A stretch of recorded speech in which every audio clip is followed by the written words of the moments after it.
পড়েছে, নির্বাচনের জন্য উঠে পড়ে লেগেছে।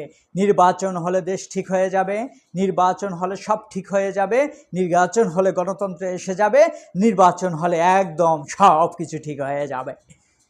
তাহলে এই নির্বাচন গত 54 বছর কোথায় ছিল? গত 54 বছর কি হয় নাই? এই নির্বাচন যেন ঠিক মতো হয়, সেজন্য আজকে যারা নির্বাচন করে তারা কি এক সময় এই নির্বাচন ব্যবস্থা ঠিক করার সুযোগ পায় নাই? তাহলে তারা কি করেছিল? তারাই এখন আবার ইলেকশন। ভাই, কলিজা ফেটে যাচ্ছে। ফেটে যাওয়ার কারণে এই কথাগুলো এখন এভাবে বলতে হচ্ছে।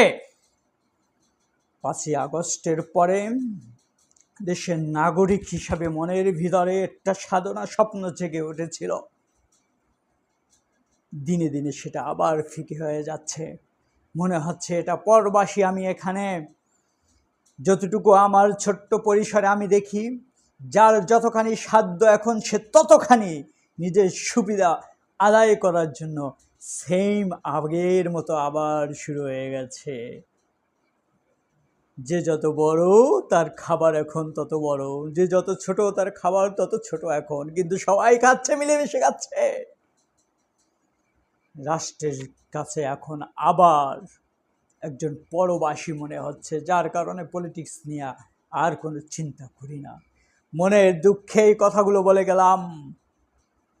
আজকে 8ই মে এবং বলে যাচ্ছি, নিজের কাজ বাদে যতক্ষণ পর্যন্ত না নতুন আবার আশা জাগবে, ততক্ষণ পর্যন্ত নিজের সাধ্য সামর্থ্য যা আছে সেটা নিয়েই নিজের জন্য, দেশের জন্য করার চেষ্টা করব, না পারলে নাই।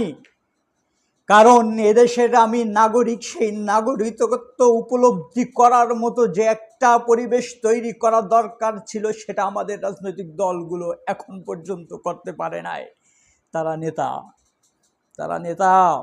তারা বড় বড় মিটিং করে, তারা এমপি হবে, মন্ত্রী হবে, মিনিস্ট্রি হবে, কত কিছু হবে। তাদের একটা ইলেকশন লাগবে, আর আমরা যাই সেই বাক্সে ভোট দিতে পারলে দিলাম, না দিলে না দিলাম, তারা ঠিকই মন্ত্রী মিনিস্টার হয়ে যাবে।